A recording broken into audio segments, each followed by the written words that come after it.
Benjamin Netanyahu, Prime Minister of the State of Israel. I request protocol to escort His Excellency and invite him to address the Assembly.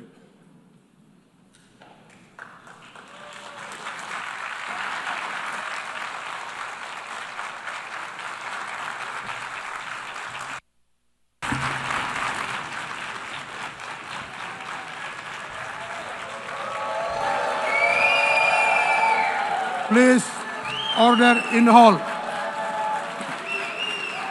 Please, order in the hall.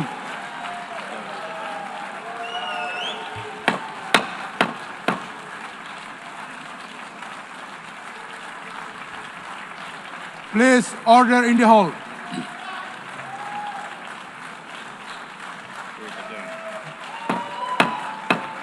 Please, order in the hall.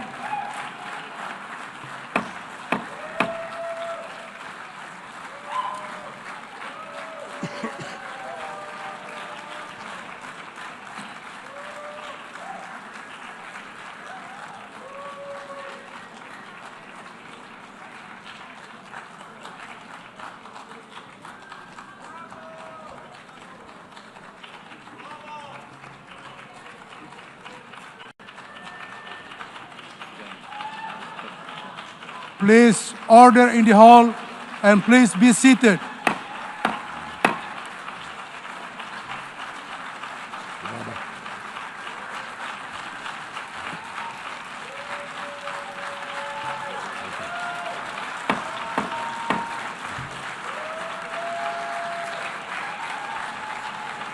Please order in the hall.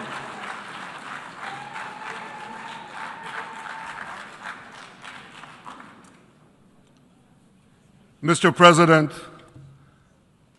the families of our dear hostages languishing in the dungeons of Gaza,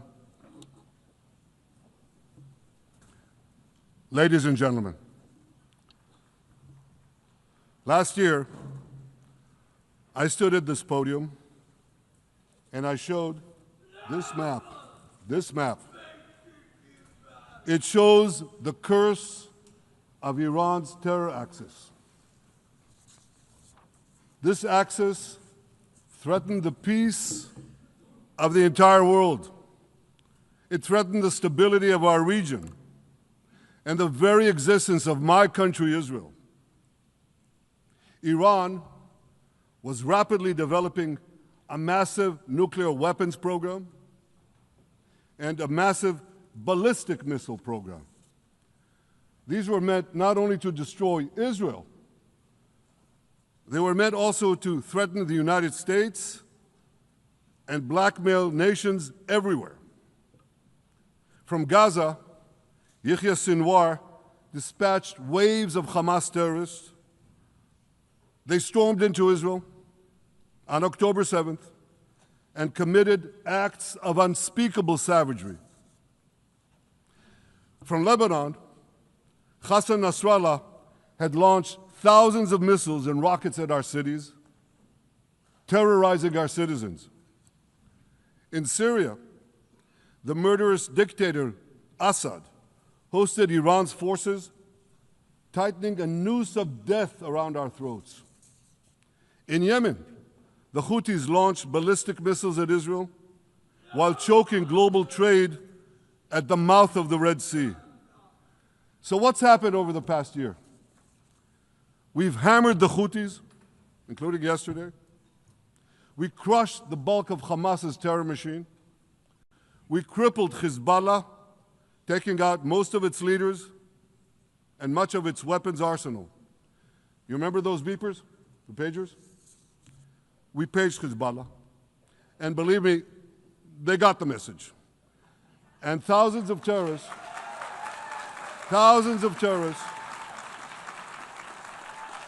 dropped to the ground. We destroyed Assad's armaments in Syria. We deterred Iran's Shiite militias in Iraq. And most importantly, and above anything else that I could say to you or that we did in this past year, in this past decade, we devastated Iran's atomic weapons and ballistic missiles programs.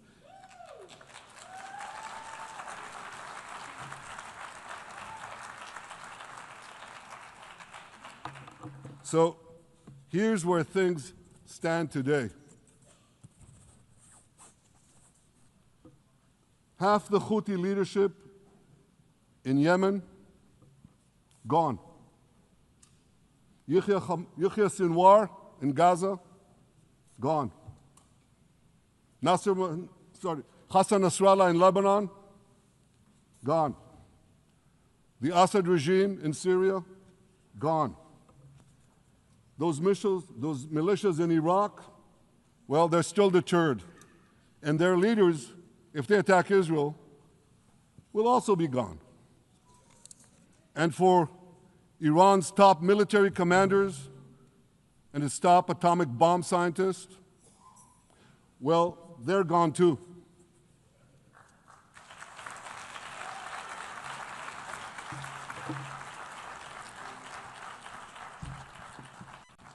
Israel's 12-day war with Iran, which I renamed Operation Rising Lion, that's from the Bible. This 12-day war will go down in the annals of military history. Our daring pilots neutralized Iran's missile defenses and took control of the skies over Tehran. And you saw this. Israeli fighter pilots and American B-2 pilots bombed Iran's nuclear enrichment sites. I want to thank President Trump for his bold and decisive action.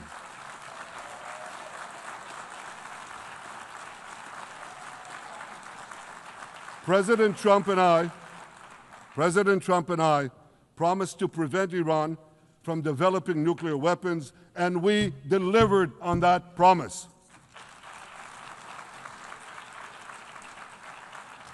We removed an existential threat to Israel, and a mortal threat to the civilized world.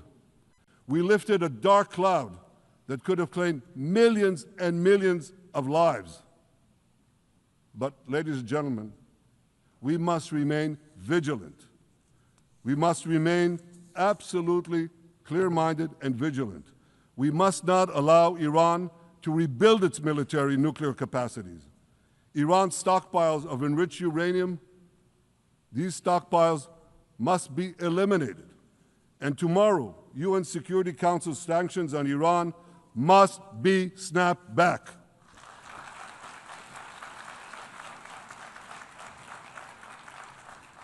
Thanks to the resolve of our people, the courage of our soldiers, and the bold decisions we took, Israel rebounded from its darkest day to deliver one of the most stunning military comebacks in history.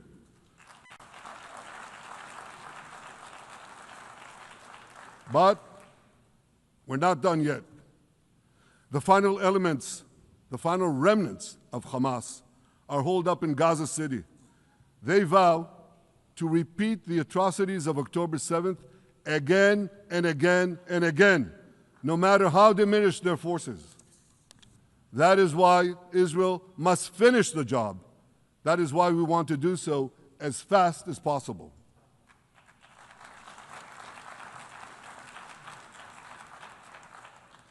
Ladies and gentlemen, much of the world no longer remembers October 7th.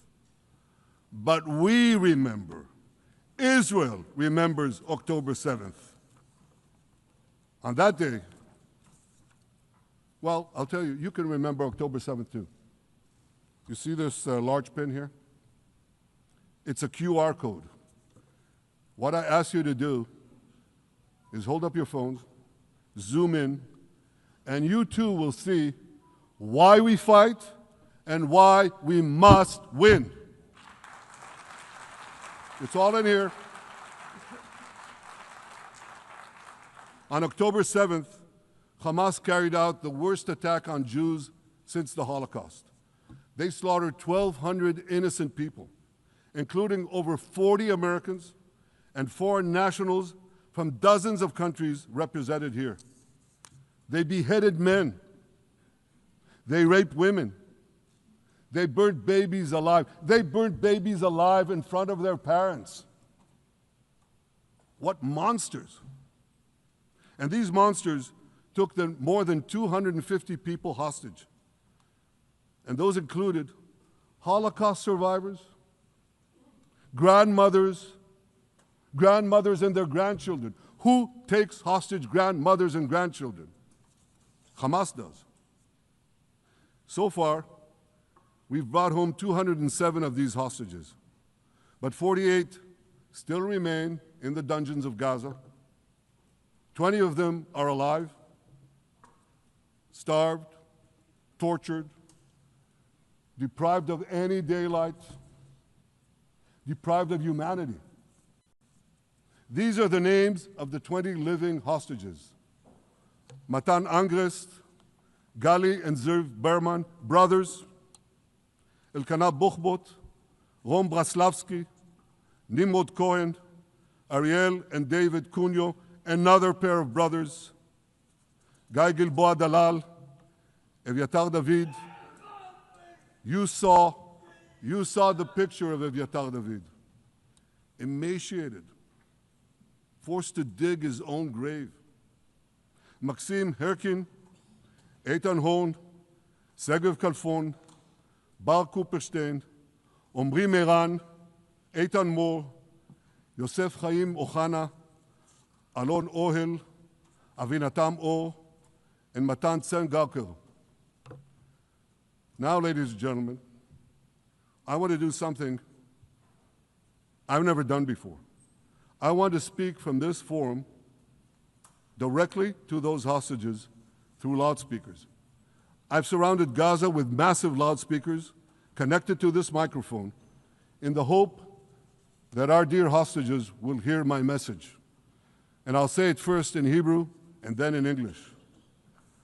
אחינו הגיבורים, מדבר ראש הממשלה בנימין נתניהו. אני פונה עליכם מעל בימת האו"ם. לא שכחנו אתכם, אפילו לא לשנייה.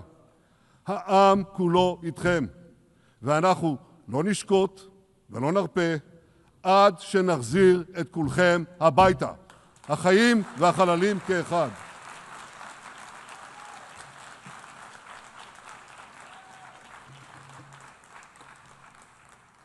Our brave heroes. This is Prime Minister Netanyahu speaking to you live from the United Nations. We have not forgotten you, not even for a second. The people of Israel are with you.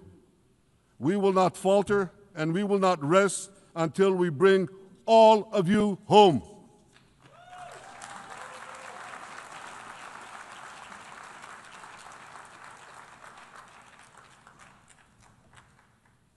Ladies and gentlemen, thanks to special efforts by Israeli intelligence, my words are now also being carried. They're streamed live to the cell phones of Gazans. So to the remaining Hamas leaders and to the jailers of our hostages, I now say, lay down your arms. Let my people go. Free the hostages, all of them, the whole 48. Free the hostages now.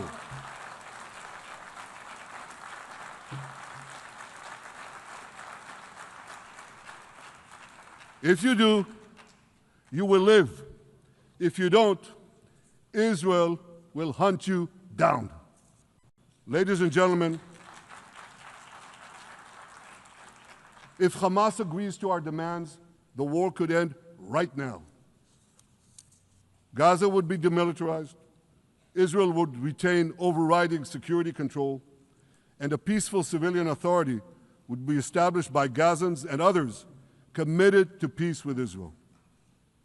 And of course, you understand that the war in Gaza has affected every Israeli. But I'm sure there are people in New York or in London or in Melbourne and elsewhere who are probably thinking, what does all of this have to do with me? And the answer is everything. Because our enemies are your enemies. So let's do something else. So first at the UN, let's do a pop quiz. And raise your hand if you know the answer. Here's the first question. Who shouts death to America? Is it A, Iran, B, Hamas, C, Hezbollah, D, the Houthis, or E, all of the above? All of the above. Correct. All of the above. Second question. Who has murdered Americans and Europeans in cold blood? Is it A, Al-Qaeda, B, Hamas, C, Hezbollah, D, Iran, or E, all of the above? All of the above. Correct. Again.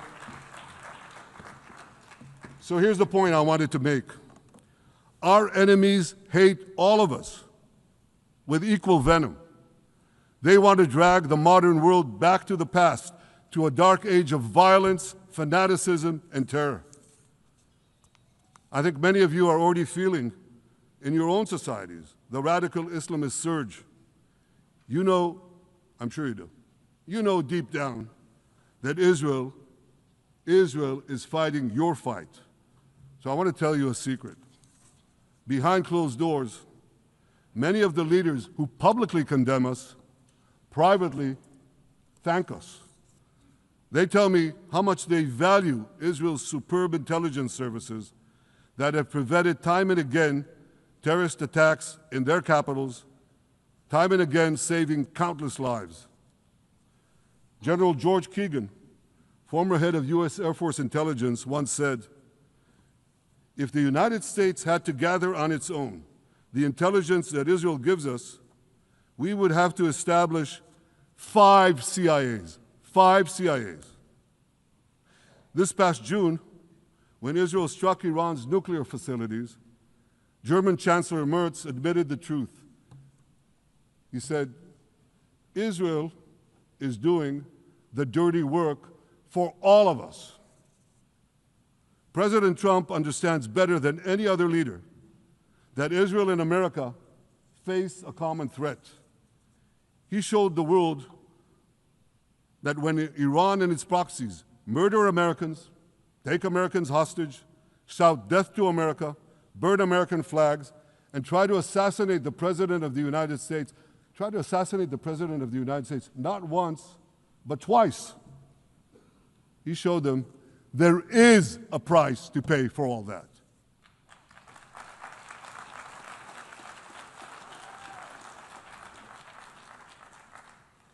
But regrettably, many leaders who are represented in this hall, they send a very different message. Sure, in the days immediately following October 7th, many of them supported Israel. But that support quickly evaporated when Israel did what any self-respecting nation would do in the wake of such a savage attack. We fought back. Now just imagine, just sit back for a second and imagine an attack against America proportioned to the attack against Israel on October 7th. Imagine a regime, a terror regime, dispatching thousands of terrorists to invade the United States. They massacre 40,000 Americans. They take 10,000 Americans hostage. What do you think America would do? You think America would leave that regime standing? You don't think that. No way, not a chance. The United States would wipe out that terror regime and ensure that such savagery would never threaten America again. This is precisely what Israel is doing in Gaza.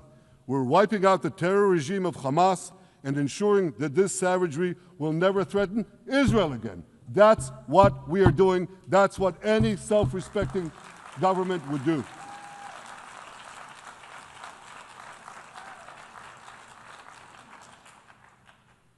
Yet, and it's a yet that I'm sorry to say here, yet over time, many world leaders buckled. They buckled under the pressure of a biased media, radical Islamist constituencies, and anti-Semitic mobs. There's a familiar saying, when the going gets tough, the tough get going. Well, for many countries here, when the going got tough, you caved. And here's the shameful result of that collapse. For much of the past 2 years, Israel has had to fight a seven-front war against barbarism, with many of your nations opposing us. Astoundingly, as we fight the terrorists who murdered many of your citizens, you are fighting us.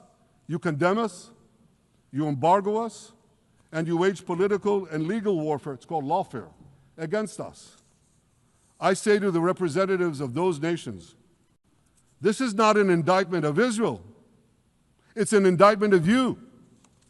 It's an indictment of weak-kneed leaders who appease evil rather than support a nation whose brave soldiers guard you from the barbarians at the gate. They're already penetrating your gates. When will you learn? You can't appease your way out of jihad, and you won't escape the Islamist storm by sacrificing Israel. To overcome that storm, you have to stand with Israel. But that's not what you're doing. As the prophets of Israel foretold in the Bible, you've turned good into evil and evil into good. Now I want to drill down on this. Take the false charge of genocide. Israel is accused of deliberately targeting civilians. Ladies and gentlemen, the opposite is true. The head of urban warfare studies, Colonel John Spencer, he's perhaps the world's greatest expert on urban warfare. And he says, Israel is applying more measures to minimize civilian casualties than any military in history. And because we're doing that, the ratio of non-combatant to combatant casualties is less than 2 to 1 in Gaza. That's an astoundingly low ratio, lower than NATO's wars in Afghanistan and Iraq, especially when you consider that Gaza is one of the most densely populated urban areas on Earth. It has hundreds of miles of terror tunnels underground, and it has countless terror towers above ground, and thousands of terrorists embedded in the tunnels and in these towers in civilian areas. If you want to see what measures Israel takes to avoid civilian casualties in this war, just look at what we're doing now in Gaza City, the last Hamas stronghold, one of the 2 last strongholds. For 3 weeks, Israel dropped millions of leaflets, sent millions of text messages, and made countless phone calls urging civilians to leave Gaza City before our military moves in. At the same time, Hamas implants itself in mosques, schools, hospitals, apartment buildings, and tries to force those civilians not to leave, to stay in harm's way. And it often threatens them at gunpoint if they try to do so. For Israel, every civilian casualty is a tragedy. For Hamas, it's a strategy. Hamas uses civilians as human shields and as props in its sick propaganda war in Israel, against Israel, a propaganda war that the Western media buys hook, line, and sinker. Now, despite Hamas's threats, close to 700,000 Gazans, almost 750,000, have already heeded our calls and moved to safe zones.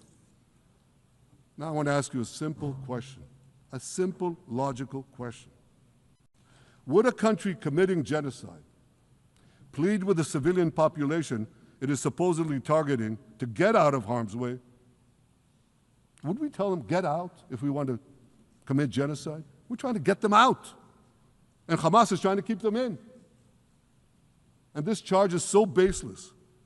The comparison to genocide, wholesale slaughter of populations. What, did the Nazis ask the Jews to leave, kindly leave, go out? Did others, you want me to name all the genocidal leaders of history? Just go one by one. Did anyone do this? Did they say, get out so we can come in? Of course not. So the truth has been turned on its head. Hamas, a genocidal terrorist organization whose charter calls for the murder of all Jews on the planet. This genocidal organization is given a pass. It's barely mentioned. While Israel, which does everything it can to get civilians out of harm's way, Israel is put in the dock. What a joke. You want to hear another one? Israel is accused of deliberately starving the people of Gaza when Israel is deliberately feeding the people of Gaza. Since the beginning of the war, Israel has let into Gaza more than 2 million tons of food and aid. That's 1 ton of aid for every man, woman, and child in Gaza. Nearly 3,000 calories per person per day. Some starvation policy. If there are Gazans who don't have enough food, it's because Hamas is stealing it. Hamas steals it, hoards it, and sells it at exorbitant prices to fight its war machine. Last month, even the UN, not exactly a supporter of Israel. You're supposed to laugh, by the way. Last month, even the UN admitted that Hamas and other armed groups looted 85% of the trucks. That's why you have deprivation. Those who peddled the blood libels of genocide and starvation against Israel are no better than those who peddled blood libels against the Jews in the Middle Ages when they falsely accused us of poisoning wells, spreading plague, and using the blood of children to bake Passover matzahs. Anti-Semitism dies hard. In fact, it doesn't die at all. It just keeps coming back with its libelous lies, refurbished, regurgitated over and over again. And I want to tell you something else. These anti-Semitic lies, they have consequences. In recent months, Jews have been assaulted in Canada, Australia, Britain, France, the Netherlands, and elsewhere. Here in America, an elderly Holocaust survivor was burned to death in Colorado. And a beautiful young couple from the Israeli embassy in Washington was brutally gunned down right in front of the Holocaust Museum there. Thankfully, President Trump's administration is forcefully fighting the scourge of anti-Semitism, and every government here should follow its lead. But instead, many do the opposite. They actually reward the worst anti-Semites on earth. This week, the leaders of France, Britain, Australia, Canada, and other countries unconditionally recognized a Palestinian state. They did so after the horrors committed by Hamas on October 7th. Horrors praised on that day by nearly 90% of the Palestinian population. Now, let me say that again. Nearly 90% of Palestinians supported the attack on October 7th. It's not supported only, they celebrated it. They danced on the rooftops. They threw candies. That's both in Gaza and in Judea, Samaria, the West Bank, as you call it. And it's just the way they celebrated another horror, 9/11. They danced on the rooftops. They cheered. They threw candy. You know what message the leaders who recognize the Palestinian state this week sent to the Palestinians? It's a very clear message. Murdering Jews pays off. Well, I have a message for these leaders.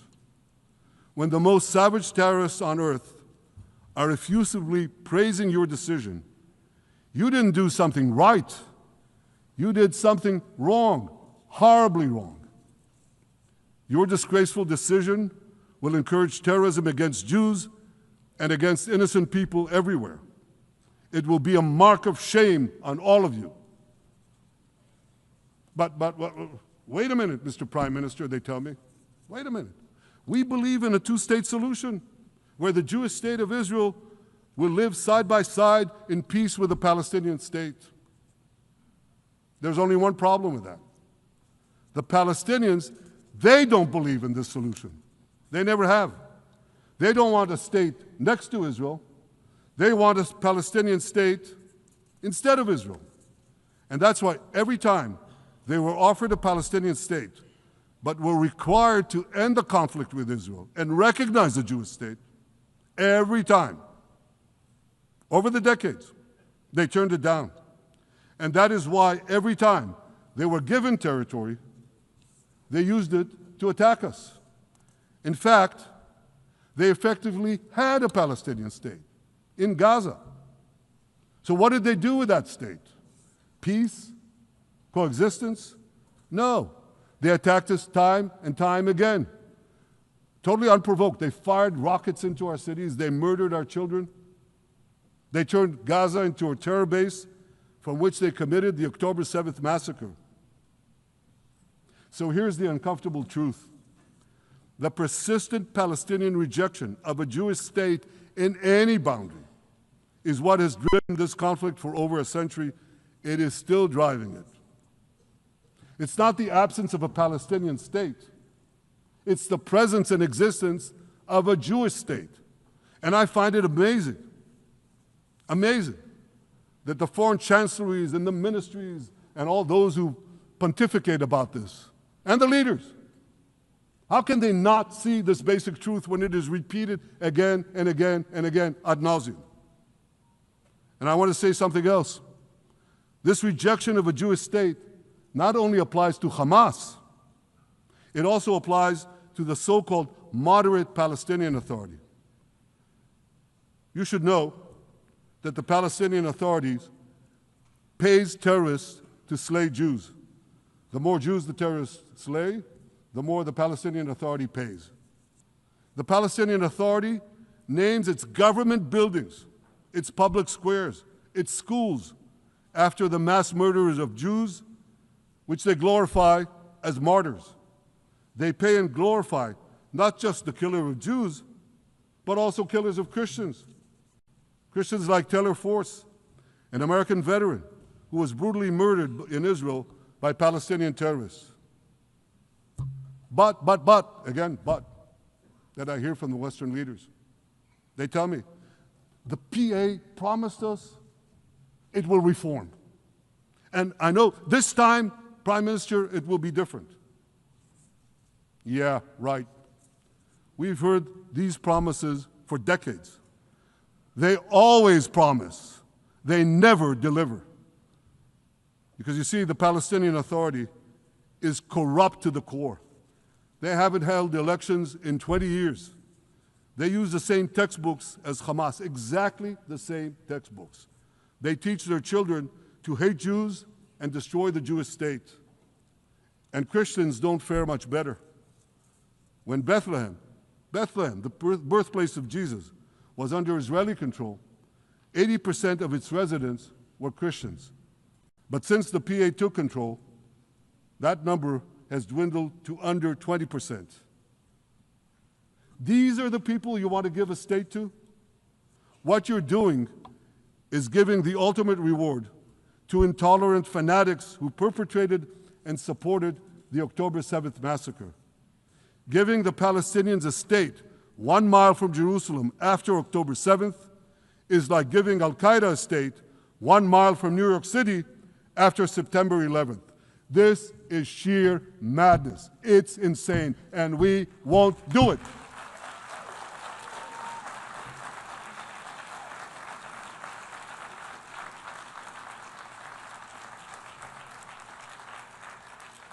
So here's another message to those Western leaders.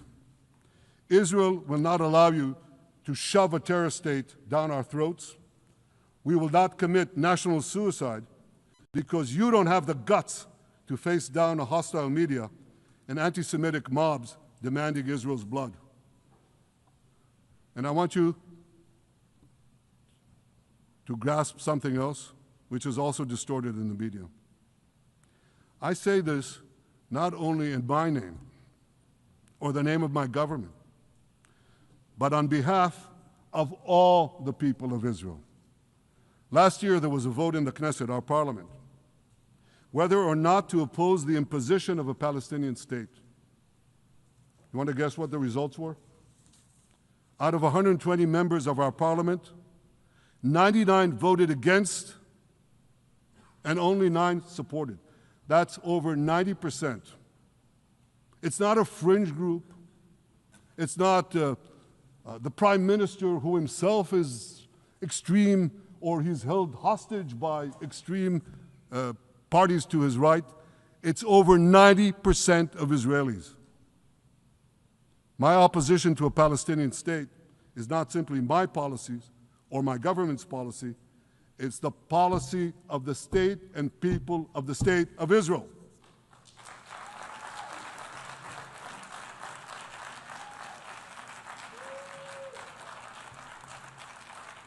Western leaders may have buckled under the pressure. And I guarantee you one thing, Israel won't. Israel's victories over the Iranian... Thank you, I know you won't too, that's good. Israel's victories over the Iranian terror axis have opened up possibilities for peace that were unthinkable 2 years ago. Take Syria. For decades, the very idea of peace between Israel and Syria seemed unimaginable. Well, no more. Today, we have begun serious negotiations with the new Syrian government.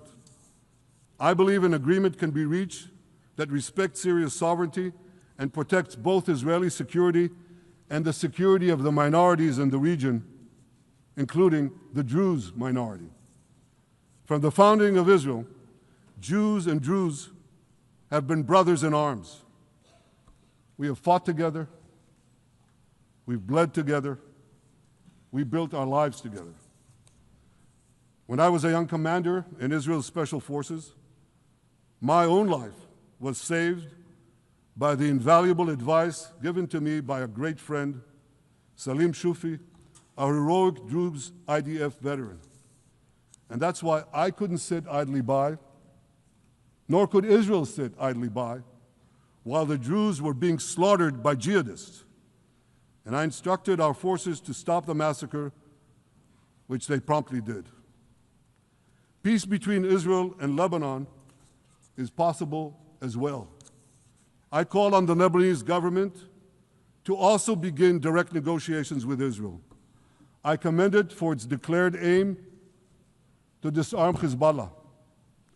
But we need more than words. If Lebanon takes genuine and sustained action to disarm Hezbollah, I'm sure we can achieve a sustainable peace.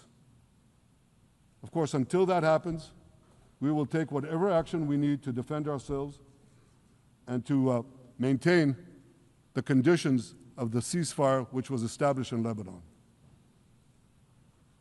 Our goal is not merely to monitor Hezbollah's actions, but to prevent them from violating the ceasefire and attacking us at any time. But I'm sure that if the Lebanese government persists in its goal of disarming Hezbollah, peace will come very speedily and very readily. Victory over Hezbollah has made peace possible with our two Arab neighbors in the north. Victory over Hamas will make peace possible with nations throughout the Arab and Muslim world. Our victory would lead to a dramatic extension and expansion of the historic Abraham Accords, which President Trump brokered between Arab leaders and myself 5 years ago. And I took note, as I'm sure you did too, of the encouraging words spoken here by the President of Indonesia. This is the country with the largest Muslim population of all nations. And it's also a sign of what could come. Forward-looking Arabs and Muslim leaders know that cooperating with Israel will provide them with groundbreaking Israeli technologies, including in medicine and science, in agriculture and water, in defense and AI, and so many other fields. I believe that in the coming years, the Middle East will look dramatically different. Many of those who wage war on Israel today will be gone tomorrow. Brave peacemakers will take their place. And nowhere will this be more true than in Iran. The long-suffering Iranian people will regain their freedom. They will make Iran great again. And our two ancient peoples,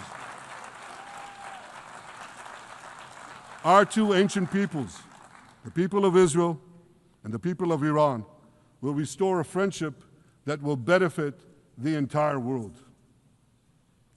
Ladies and gentlemen, the horrors that happened on one dark day, October 7th, those horrors happened countless times during the centuries of my people's exiles among the nations. Jewish blood was cheap. Jews were killed with impunity. We had to beg others to defend us. The rise of Israel did not mean that the attempts to destroy us would end. It meant that we could fight back against those attempts. And that is exactly what Israel has done since October 7th. Our sons and daughters fought like lions. Our brave soldiers donned their uniforms and rushed into battle. They were armed with the dreams of the 100 generations of Jews who came before them. The dream of living as a free people in the land of Israel, our beloved homeland for more than 3,000 years. The dreams of living in our own independent state. The dream of having an army to defend ourselves. And the dream of being a light unto the nations, a beacon of progress, ingenuity, innovation, for the benefit of all humanity. On October 7th, the enemies of Israel tried to extinguish that light. 2 years later, the resolve of Israel and the strength of Israel burned brighter than ever. With God's help, that strength and that resolve would lead us to a speedy victory and to a brilliant future of prosperity and peace. Thank you very much.